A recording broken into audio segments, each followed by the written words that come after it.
14 मार्च को होने वाले कोऑपरेटिव चुनाव में कब्जा जमाने को लेकर भाजपा ने पूरी तैयारी कर ली है। पूरी जानकारी के लिए हम सीधे फोन लाइन से जुड़ते हैं आई इंडिया के editor in chief Pankaj Singh गौर जी के पास। सर, बताइए कि कोऑपरेटिव चुनाव में भाजपा ने क्या रणनीति बनाई है इस चुनाव में कब्जा जमाने को लेकर। देखिए प्रियांशु, आपको बता दें कि भाजपा हर चुनाव में फतेह करना चाहती है। लोकसभा चुनाव हो, विधानसभा चुनाव हो, विधान परिषद का चुनाव हो, या फिर अगर बात करें निकाय चुनाव जो होने वाले हैं या पंचायत के चुनाव रहे हो। पंचायत के चुनाव में सभी ने देखा किस तरीके से छोटे चुनाव पर भाजपा हर हालत में जीत चाहती है। उसके लिए बड़ी रणनीति भी बनाती है। हालांकि कई बार उसको लेकर धांधली के भी गंभीर आरोप लगते हैं। और पंचायत चुनाव में सभी ने देखा जब ब्लॉक प्रमुख के चुनाव थे किस तरीके से भारतीय जनता पार्टी ने जोर जबरदस्ती किया, लोगों की यादें ताजा कर दी कि दूसरे दलों की सरकारें जैसे होती थी उससे भी आगे कहीं जाकर के भारतीय जनता पार्टी ने अपने ब्लॉक प्रमुख बनाने के काम किए। कई जगह बड़ी बड़ी घटनाएं सामने आई ब्लॉक प्रमुख के चुनाव के दौरान, लेकिन भाजपा की सेहत पर उसका फर्क नहीं पड़ा। फिर एक बार जो कोऑपरेटिव के चुनाव हो रहे हैं, साधन सहकारी और समितियों में डेलीगेट के कल चुनाव है और आपको बता दूं कि सिर्फ 2 घंटे उसका कार्यक्रम है, जिसमें जो है पेपर देना रहेगा पर्चा और उसी दिन उसकी जांच होती है। अंदर खाने की जो खबरें आ रही, तमाम लोगों के फोन आई इंडिया को पहुंच रहे हैं, जिसमें ये कहा गया है कि भारतीय जनता पार्टी का उत्तर प्रदेश यानी सूबे से ही ऐसी ऐलान हो चुका है कि हर हालत में भारतीय जनता पार्टी के लोगों को ही उसमें बिठाया जाए। अब वो कैसे बिठाते हैं, कैसे क्या करते हैं, ये तो कल पता चलेगा, लेकिन गड़बड़ी होने की आशंकाएं तमाम विपक्षी लोग लगाना आज से शुरू कर दिए हैं। उनको इस बात का डर है कि कहा गया है कि जो निर्वाचन से जुड़े अधिकारी वो नहीं किसी दूसरे को पर्चा देंगे, पहचान कराने के लिए कि भारतीय जनता पार्टी के फला व्यक्ति हैं, उन्हीं को पर्चा मिलेगा, उन्हीं का पर्चा जमा होगा।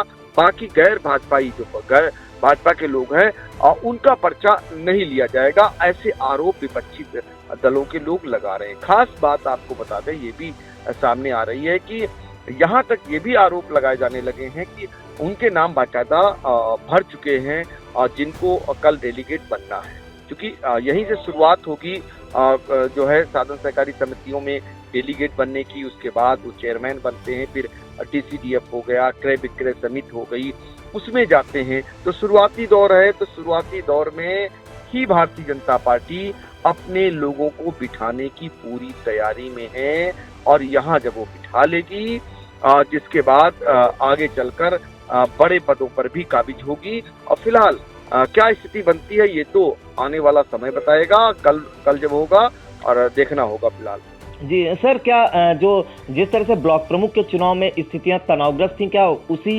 लिहाज से देखा जा सकता है इस चुनाव को भी? क्या बिल्कुल यही आशंकाएं बनी हुई हैं, लोग घबराए हुए हैं। बहुत सारे लोग इंडिया को फोन कर रहे हैं कि कल ऐसा हो सकता है जब वहां पर समितियों पर लोग पहुंचे तो उनको पर्चे न दिए जाएं या उनका पर्चा न लिया जाए। ऐसी नौबतें आ सकती है, ऐसी आशंकाएं बनी हुई है। हालांकि भारतीय जनता पार्टी, आपको पहले भी बताया कि हर चुनाव वो पूरी शिद्दत से लड़ती है, जीतने की स्थिति में उतरती है और वो जीतती भी जा रही है। तो ये छोटे चुनाव जरूर हैं, लेकिन नीचे स्तर तक भारतीय जनता पार्टी का झंडा बुलंद रहे और उनके अपने लोग विभिन्न पदों पर बैठे, उसकी पूरी रणनीति भारतीय जनता पार्टी ने काफी दिनों पहले ही बना रखी हुई है।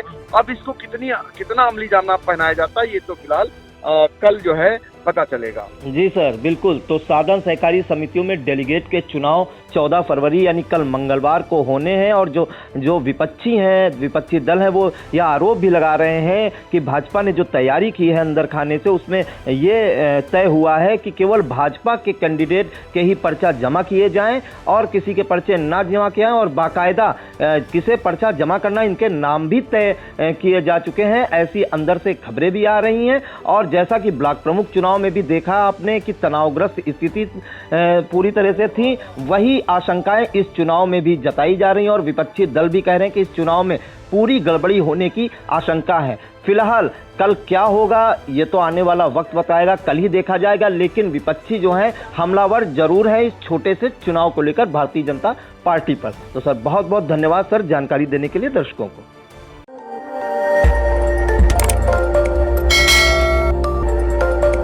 खबर आपकी, नजर हमारी। देखते रहिए आई इंडिया।